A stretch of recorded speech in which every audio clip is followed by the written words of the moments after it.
네. 이제 더 이상 감성에 호소하는 방식은 논리로 무장한 90년대생에게 통하지 않습니다. 이것은 90년대생이 단순히 이 감정 없는 세대라는 뜻이 아닙니다. 본인의 가치를 실현하고 증명받기를 위한 사고의 방향이 다르다는 거죠. 우리가 선배들에게 왜 우리를 못 믿는다며 속으로 외쳤던 것처럼 우리가 그들을 믿어야 할지 모릅니다. 이쯤 되면 기업은 조직의 성장과 융합을 위해 특별히 세대 전문가를 고용하지 않을까 한다면 분명 남는 장사가 될 것입니다.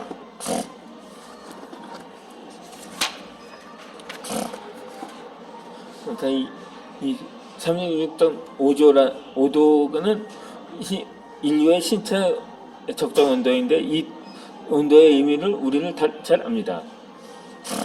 그러므로 넘거나 떨어져선 안 되는 정상 체온인 거죠.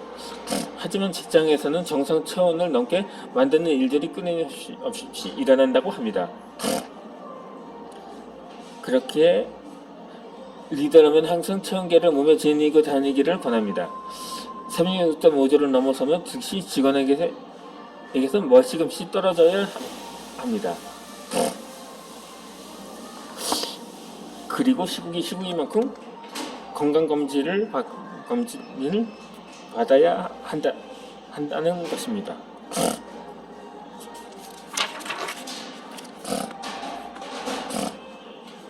그러니까는 90년대의 말을 이해하기 위해서 통역사가 필요하다는 말이 심상치 않게 나옵니다.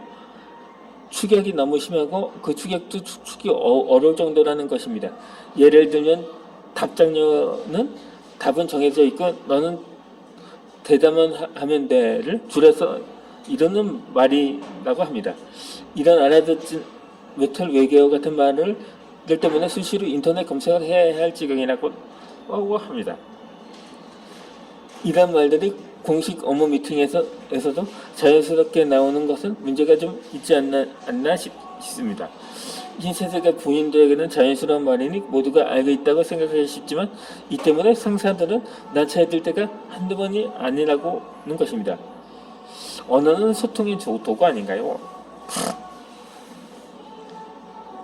반대로 90년대생에는 들려주면 너무나도 생소하고 절대로 믿지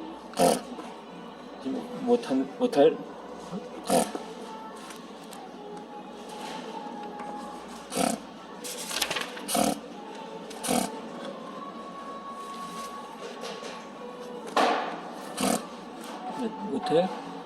표현이 있습니다. 이 X세대라든가 오렌지족, 야타족 같은 단어들입니다. 70년대 베이비붐 세대의 눈에는 상당히 이상한 세대로 보였는데 제대로 정해야 할 용어가 없어서 X세대라 불렀던 것입니다. 참고로 이 말은 캐나다 작가인 다글라스 커플랜드의 소설에서 비롯이 되었다고 합니다. 아마도 90년대생이 온다라는 책을 읽어본 사람들은 설마 저희 꼰대 부장이에요? 라고 되물을 것입니다. 그렇다면 기득권 세대로서 항상 조직에 순응하고 예스맨을 자처하는 그들이 바로 20여 년 전에는 별종이라든가 외계인, 부정응답으로 불리던 X세대였던 것입니다. 이제 좀 안타깝다는 생각이 드는가 싶은 것도 반면에 동정심 힘이 생기기도 합니다. 혹은 왜 우리를 이해 못하는 이상의 꼬인 세대로 전락했을까 의문이 들기도 합니다. 그런데 70년대생이 대학생활을 할 때는 독재, 민주화, 운동권 같은 수면들이 점점 희미해졌습니다. 대신 취향과 개성을 마음껏 표현하는 문화로 서서히 바뀌어갔습니다. 일부 외국계 회사에서는 여름철 반바지를 입고 샌들을 신고 출근하는 모습이 나타나기도 합니다. 물론 당시 기성세대는 전혀 반기던 표정이 아니었습니다.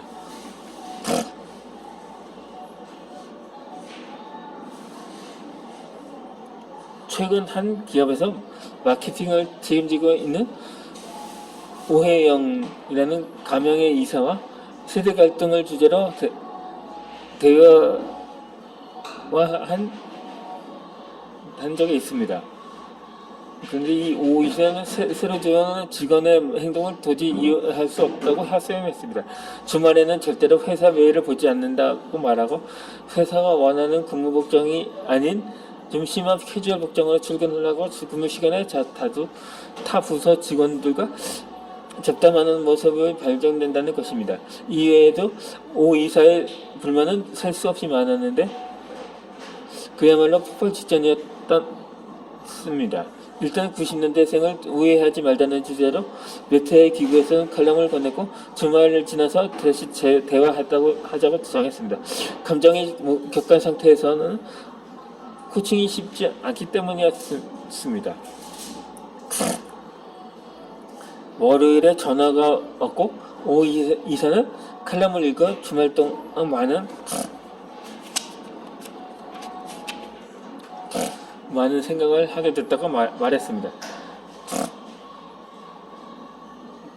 그리고는 결론처럼 한마디를 툭 던졌습니다.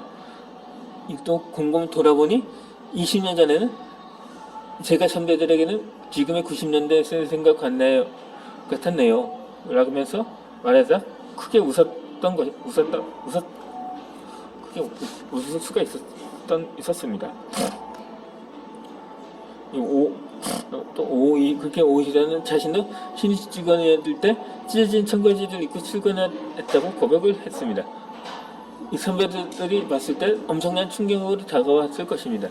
안 그래도 당시 X세대와 9세대의 충돌이 곳곳으로 생겨났고 대내적으로 세대가스 기사가 나오기 시작을 했습니다.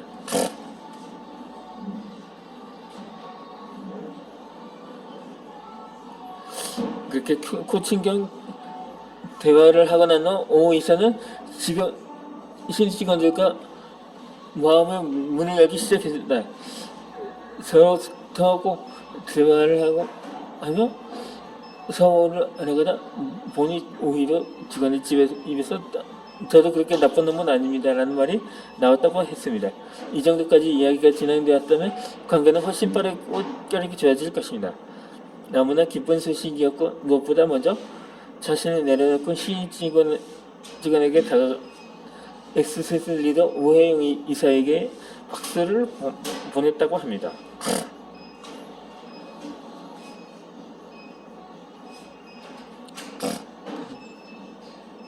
사실 그렇게 70년대생 사회의 질서를 무렵 그들이 바뀔 수가 없었던 큰 사건이 터집니다.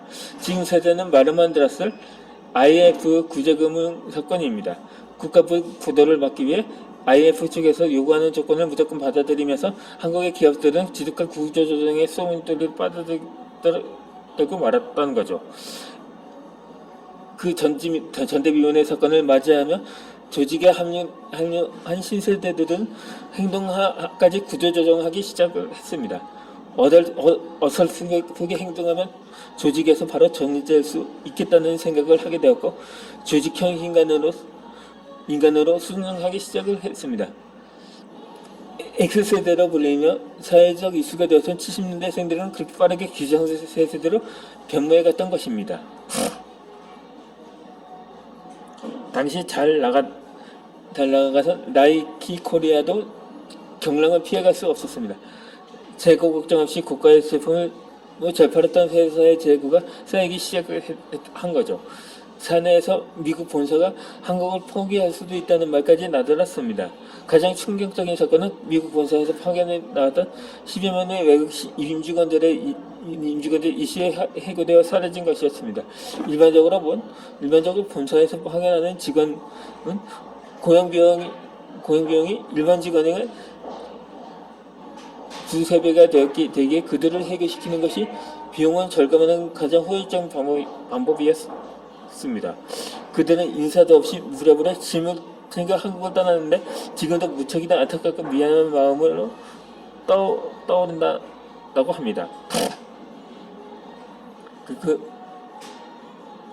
그 다음은 국내 임직원들의 차례였습니다. 회사는 회계자 기준을 발표했는데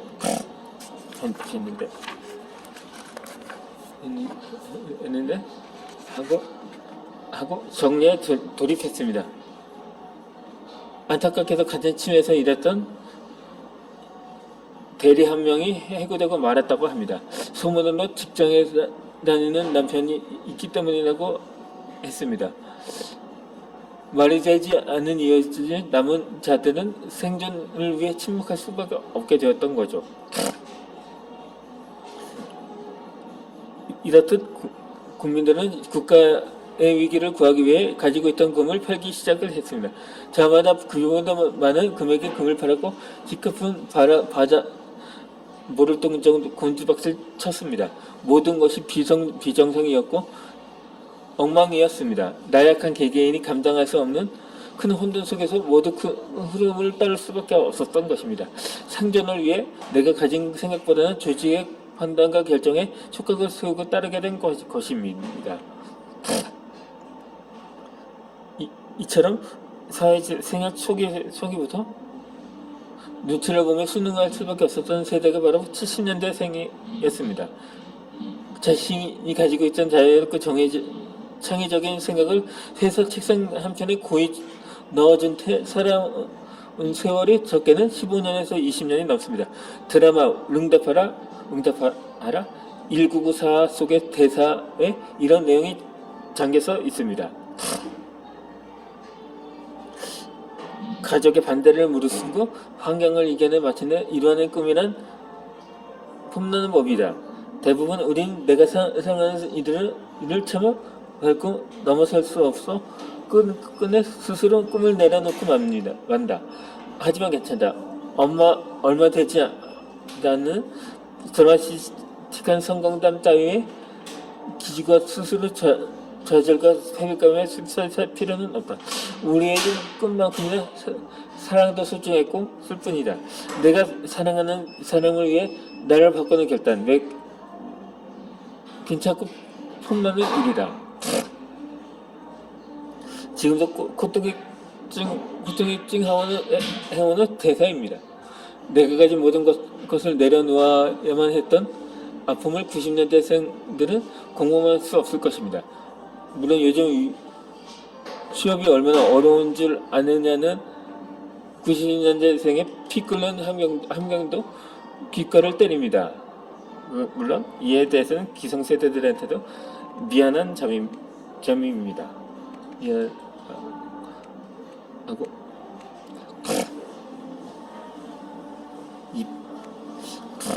본의 아니게 꼰대라는 이름으로 불리게 된 현재 X세대들은 자신의 10년에서 20년 선배들을 이해할 수 없다며 고개 졌던 때를 한번 돌이켜보도록 하겠습니다.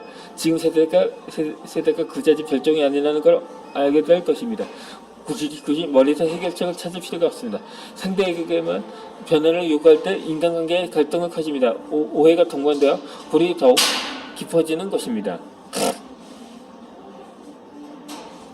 이제 새롭게 대화 방식을 점검하고 수용하는 자세를 가다듬어 보는 건 어떨까요? 이는 단순히 어느 한 세대의 방식만을 절대적으로 받아들이다는 주문이 아닙니다. 서로에게 익숙한 대화 방식을 적절히 교체하며 활용하면 분명 도움이 될 것입니다. 2019년 대학 내일이 직장에서 선호하는 대화 방식을 조사했는데 세대별로 달랐다고 합니다.